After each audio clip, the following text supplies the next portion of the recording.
I always believed that family was the safest place on earth. I worked hard, stayed out of trouble, and did everything I could to make my parents proud. But no matter what I achieved, I was always just a shadow standing next to my younger sister Nadia. Then one Thanksgiving, my parents threw me out of the house I grew up in simply because Nadia said she could not stand being around me anymore.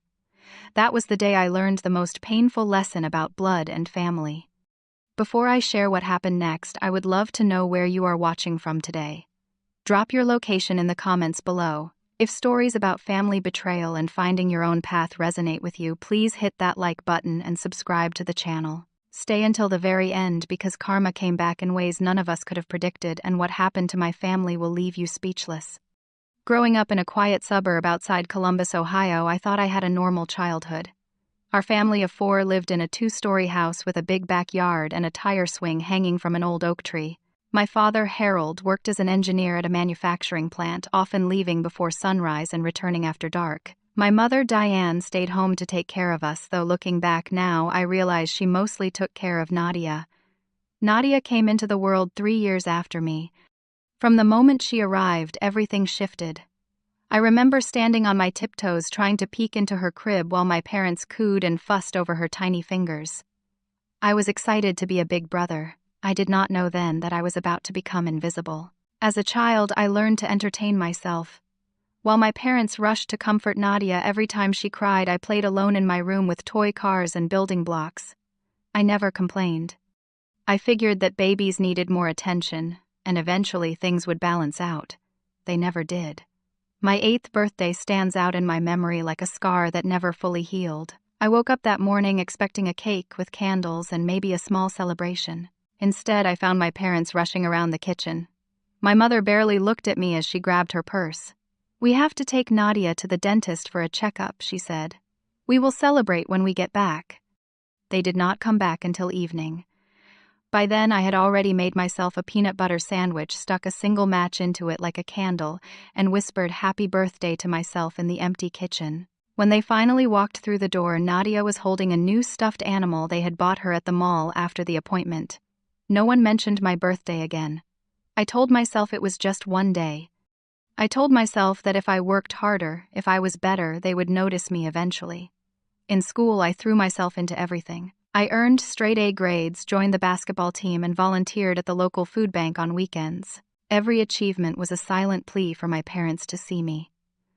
When I brought home my report card covered in A marks, my father would glance at it, nod once, and then ask Nadia what she wanted for dinner.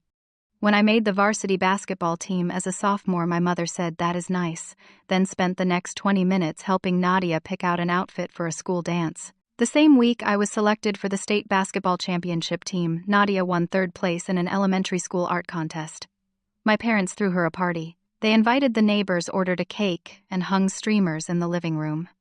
I sat in the corner eating chips, watching everyone celebrate my sister for a participation ribbon, while my actual achievement went unmentioned. High school graduation was supposed to be my moment. I had worked for years maintaining top grades while balancing sports and volunteer work. When the school announced I would be valedictorian and deliver the graduation speech, I called my mother immediately. "That is wonderful, honey," she said. "Oh, by the way, what do you think we should get Nadia for her middle school graduation gift?" On graduation day, I stood at the podium in front of hundreds of people. My speech was about perseverance, about working hard even when no one was watching. The irony was not lost on me. As I spoke, my eyes scanned the audience, searching for my parents in the seats reserved for family. 2 empty chairs stared back at me, each with a small reserved sign that mocked my hope. After the ceremony, I called home. My mother answered on the 5th ring. "Where were you?" I asked, my voice cracking despite my efforts to stay calm. "Oh, Marcus, I am so sorry." Nadia had a stomach ache, and we could not leave her alone. "You understand, right?" I did not understand. But I said I did because that was what I always did. Later that night, I saw Nadia post photos on social media. She was at the mall with her friends, trying on sunglasses and laughing, her stomach apparently feeling just fine. That night, lying in my childhood bed, I stared at the ceiling and made a decision. I would stop waiting for my parents to love me the way I needed. I would build a life where my worth did not depend on their approval. College offered me an escape. I got accepted into a good business school with a partial scholarship. The rest I covered myself by working 3 jobs. I served coffee at 5 in the morning, tutored students in the afternoon, and stocked shelves at a grocery store until midnight. Some weeks I survived on 4 hours of sleep and instant noodles. I never asked my parents for a single dollar. Meanwhile, Nadia enrolled in an expensive private university. My parents paid for everything: her tuition, her apartment, her car, her spending money. During one visit home, I accidentally saw a credit card statement on the kitchen counter. Nadia had spent $12,000 in a single semester just on food and entertainment. That was more than I spent in an entire year. I graduated with honors near the top of my class. When I called to tell my mother, she listened for maybe 30 seconds before interrupting. "That is great, sweetie. Listen, Nadia is turning 21 next week. Can you make it home for the party? No congratulations. No questions about my future plans." Just another reminder of where I stood in the family hierarchy. I did not go to the party. I told them I had job interviews, which was true. But even if I had been free, I am not sure I would have gone. For the first time, I was starting to accept that in my parents' eyes I would always be an afterthought. After graduation, I landed a position at a financial firm in Chicago. The city was loud, crowded, and overwhelming, but it felt like freedom. For the first time in my life, I was building something that was entirely my own. My boss, Mr. Patterson, was a tough but fair man who valued hard work over politics. He saw something in me and pushed me to grow. Within 2 years, I had been promoted twice. My salary doubled. I saved enough to put a down payment on a small apartment in a decent neighborhood. Standing in my own living room, signing the mortgage papers, I felt a pride I had never experienced before. When I called home to share the news about my promotion, my mother listened briefly before cutting in. "That is nice, Marcus. Listen, Nadia is having some trouble. She needs a new laptop for her job search. Can you send her some money?" I paused. Nadia had graduated by then but could not hold a job for more than a few months. She blamed her bosses, her coworkers, the economy, everyone except herself. Yet my parents continued to fund her lifestyle without question. Against my better judgment, I sent $2,000. Nadia never thanked me. She never even acknowledged receiving it. When I mentioned it to my mother weeks later, she said Nadia had been busy and I should not take it personally. But things were changing. Nadia had always been the golden child, but now she was also becoming bitter. She had coasted through life on our parents' support and her own charm, but the real world did not care about either. Jobs were hard, bills were relentless. And somewhere along the way, she started to notice that her older brother, the one she had always ignored, was doing better than her. It started small. Snide comments during family calls. Questions that felt more like accusations. "Are you showing off? Do you think you are better than us now?" At one holiday dinner, she looked at me across the table and said loudly enough for everyone to hear, "Must be nice to be so successful. Maybe you could buy Mom and Dad a house since you have so much money." I let it go. I always let it go. But Nadia was not satisfied with passive aggression. She wanted me gone from the family entirely, and she found a way to make it happen. It started with phone calls to my mother. Nadia would call crying, claiming I had said terrible things to her. She told my mother I had mocked her for being unemployed. She said I had sent her cruel text messages calling her a failure. She invented conversations that never happened, fights that existed only in her imagination. I know this because my mother confronted me about it. "How could you say such things to your sister?" she demanded. "I never said anything like that," I replied, genuinely confused. "Nadia showed me the messages, Marcus. I saw them with my own eyes." I pulled up my phone and scrolled through months of texts with Nadia. They were sparse and mundane. "Hey, happy birthday. Thanks for the gift card." Nothing remotely close to what she had described. I sent my mother screenshots proving my innocence. Her response chilled me to the bone. "Nadia would never lie to me. You must have deleted the bad messages." My father called a few days later, his voice cold and distant. "Your mother told me what happened. I am disappointed in you, Marcus. Money has changed you." I tried to explain, but he cut me off. "We raised you better than this. I do not know who you have become." I hung up feeling like I had been punched in the stomach. My whole life I had worked to earn their love. Now I was being condemned for crimes I never committed, and they would not even look at the evidence. That Thanksgiving I drove home despite everything. Part of me still hoped we could work things out. part of me still needed to believe that family meant something. I knew something was wrong the moment I walked through the door. The house felt heavy, like the air itself was holding its breath. In the living room, Nadia sat on the couch, sobbing dramatically into my mother's shoulder. My father stood beside them, his arms crossed, his face hard as stone. "What is going on?" I asked. Nadia looked up, and for a split second I saw something flash in her eyes. Triumph. Then she buried her face again and wailed louder. "I cannot be in the same house as him," she cried. "He makes me so anxious. I have not been able to sleep for months because of him. If he stays, I do not know what I will do to myself." My mother gasped. My father's expression darkened. "What are you talking about?" I said. "I barely even talk to you." No one was listening to me. They were watching Nadia tremble and sob, her performance flawless. She clutched my mother's hand and whispered something I could not hear. My father stepped forward. "Marcus, you need to leave." The words hit me like a physical blow. "What? You heard me. Your sister cannot heal with you here. If you care about this family at all, you will go." I looked at my mother, searching for some sign that this was a misunderstanding. She would not meet my eyes. Her silence said everything. "Are you serious right now?" I asked.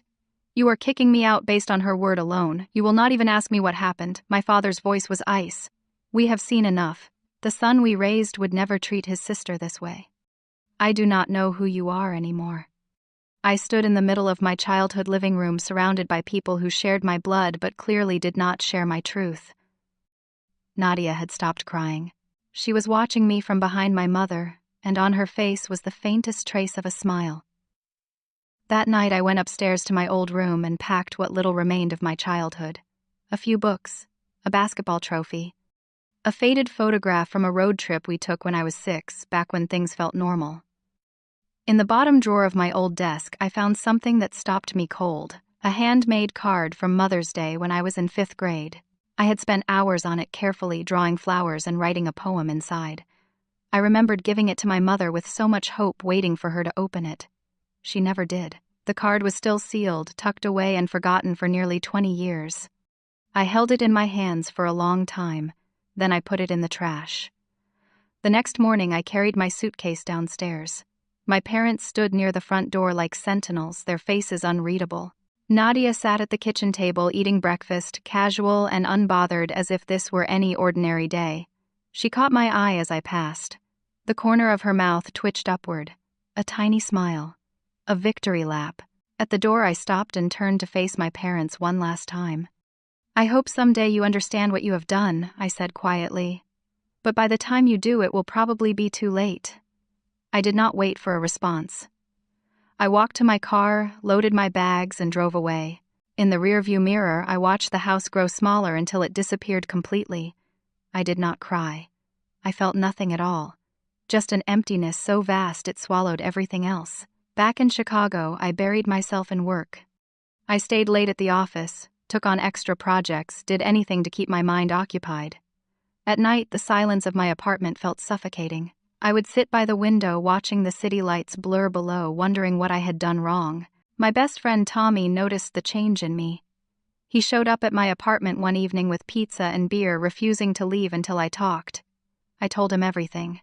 The years of being overlooked, the lies Nadia told, the way my parents chose her without hesitation. When I finished, Tommy sat quietly for a moment. "You know none of this is your fault, right?" he said. "You did not fail them. They failed you." I started seeing a therapist. Her name was Dr. Williams, a calm woman with kind eyes who never judged me. In her office, I began unpacking decades of pain I had buried so deep I did not even know it existed. "You spent your entire life trying to earn love from people who were never willing to give it," she told me during one session.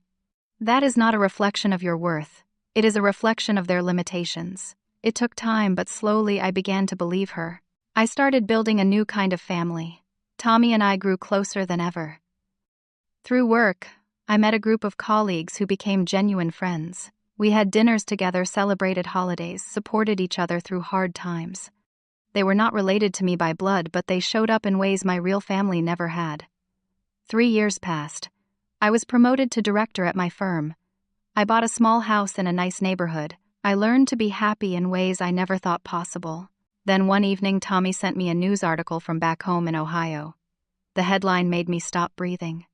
Local businessman arrested for fraud scheme. The businessman was Derek, Nadia's husband.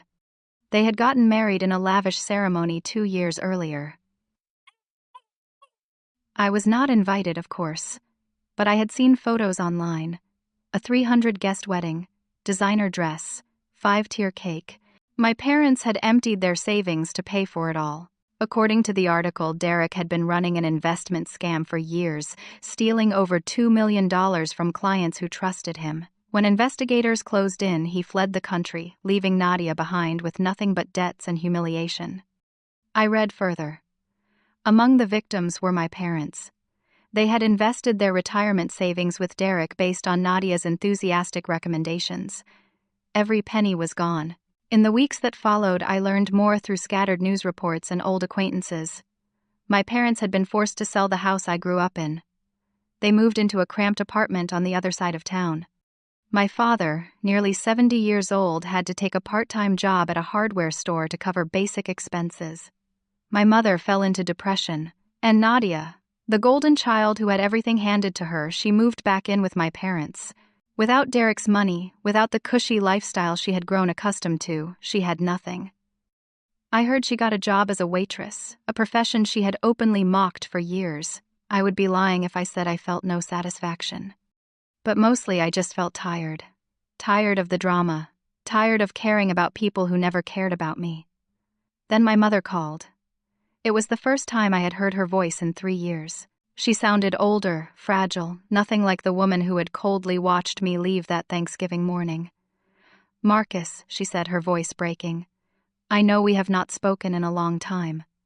I know we hurt you, but we need your help. We have lost everything. Please." We met at a coffee shop downtown. I chose neutral ground deliberately. When I walked in and saw them, I barely recognized my own family. My father had aged 20 years. His shoulders slumped. His hair had gone completely white. My mother looked small, shrunken, her eyes red, rimmed, and tired. And Nadia sat between them, thinner than I remembered, dark circles under her eyes. For a long moment, no one spoke. Nadia broke first. "Marcus, I am sorry," she whispered. "I was jealous of you. You were always smarter, more capable. And I could not handle it. I made up those stories because I wanted Mom and Dad to choose me. I never thought it would go this far." I looked at her. For the first time, there was no mask. No performance. Just a broken woman facing the consequences of her choices. I turned to my parents. They could not meet my eyes. "We were wrong," my mother said quietly. "We should have listened to you. We should have believed you." "I am so sorry, Marcus," my father nodded, tears streaming down his face. Words he could not bring himself to say. I sat with their apologies for a moment, letting them settle. Then I spoke. 3 years ago, you made a choice. You chose Nadia. You threw me out of the house I grew up in because she could not stand me. You never asked for my side. You never considered that she might be lying." I took a breath. "I spent my entire life trying to earn your love. I worked harder than anyone. I never complained. I never asked for anything. And none of it mattered because I was never going to be her." I reached into my jacket and pulled out an envelope. Inside was a check for $5,000. "This is all I am willing to give," I said, placing it on the table. "Not because you deserve it, but because I do not want to carry hatred in my heart anymore." I stood up. "But this is where it ends. I have built a life without you. I have found people who love me without conditions. You are welcome to be part of that life if you are willing to truly change. But I am not going to chase your approval anymore. I am done." I walked out without looking back. Outside, rain had begun to fall softly. I stood on the sidewalk, letting the drops cool my face. For the first time in 28 years, my shoulders felt light. The weight I had carried since childhood, the desperate need to be enough, finally lifted. I was free. In the months that followed, I continued building the life I had chosen. The therapy sessions helped me process not just the confrontation but years of accumulated grief. Some nights were still hard. I would wake up at 3 in the morning questioning whether I had been too harsh, whether I should have done more. But Dr. Williams reminded me of something important. Setting boundaries is not cruelty, it is survival. Tommy and my other friends became my anchor.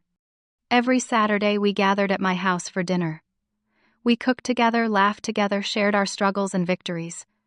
These people, none of whom shared my blood, showed me what family could really mean. I never heard from my parents or Nadia again after that meeting. Sometimes I wonder how they are doing. I hope they found a way forward. I hope Nadia learned from her mistakes. I hope my parents found some measure of peace in their final years.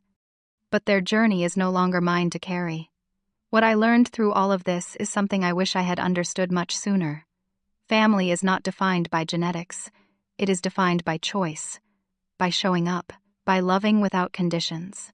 The people who truly belong in your life are the ones who see you, value you, and stand beside you when everything falls apart. Karma is not about revenge. It is not about watching people suffer who hurt you. Karma is simply the natural consequence of choices. My parents chose to believe lies over truth. Nadia chose manipulation over honesty. And eventually those choices caught up with them. I chose to walk away, to heal, to build something new, and that choice gave me everything they could never provide. If you are watching this, and you recognize yourself in my story, I want you to know something. You are worthy of love. You do not have to earn it. You do not have to beg for it. If the people around you cannot see your value, that is their failure, not yours. Find your people. Build your family. Choose those who choose you. So, let me ask you this.